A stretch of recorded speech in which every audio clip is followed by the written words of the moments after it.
आप सिस्कियां web series के part number 2 की शुरुआत होती है। छोटू अपने मन में सोचता है कि अगर मैं भाभी को छूने की कोशिश करता हूं तो भैया मेरा मार मार के बैंगन का भरता बना देंगे, क्योंकि भाभी जी इस घर की मकान मालकिन है। लेकिन अगर मैं मैरी को छूने की कोशिश करता हूं तो किसी को कोई फर्क भी नहीं पड़ेगा, क्योंकि मैरी वैसे भी यहाँ पर बाबूजी की सेवा करने के लिए आई है। तो इस तरीके से वो भी मेरी तरह इस घर की एक नौकरानी है।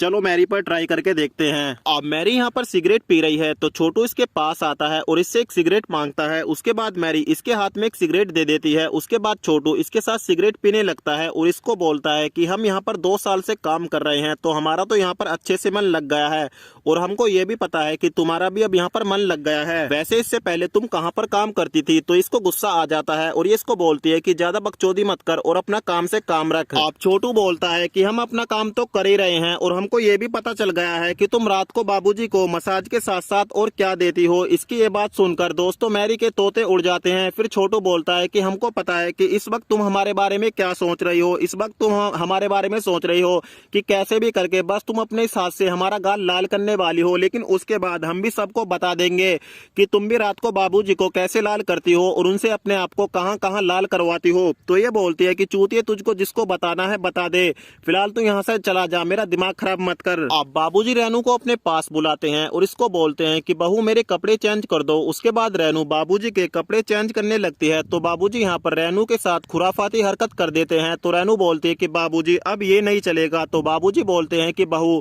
उस दिन का एहसास अभी तक हम नहीं भूले। तो रेनू बोलती है लेकिन रात तुम ये एहसास किसी और में देख रहे थे। संजय मैरी से बाहर मिलता है और इसको बोलता है कि अब मुझसे रहा नहीं जाता, अब मैं तुमसे रोजाना ऐसे छुप छुप के नहीं मिल सकता, चलो कहीं बाहर चलते हैं। तो मैरी इसको बोलती है कि अगर हम ऐसे जाएंगे तो तुम्हारी वाइफ को हम पर शक हो जाएगा, क्योंकि तुम्हारी वाइफ तो वैसे भी मुझको हमेशा गिद्ध की आंखों से देखती है।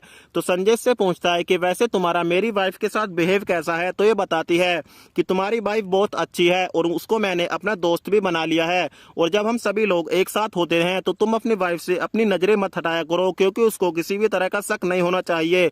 तो संजय बोलता है ठीक है कोई बात नहीं, मैं कोई ना कोई तरकीब निकालता हूँ। और दोस्तों इन दोनों को बातें करता हुआ छोटू यहाँ पर देख लेता है। अब छोटू संजय भैया और मैरी के अफेयर के बारे में बताने के लिए रेनू के पास आ जाता है और रेनू को बोलता है कि भाभी आज मुझको तुमको मैरी के बारे में कुछ बताना है। तो इतने में यहाँ पर मैरी भी आ जाती है और इसको यहाँ पर देखकर छोटू कुछ बोल नहीं पाता। उसके बाद रेनू इससे पूछती है कि छोटू तुम कुछ बताने वाले थे, क्या हुआ?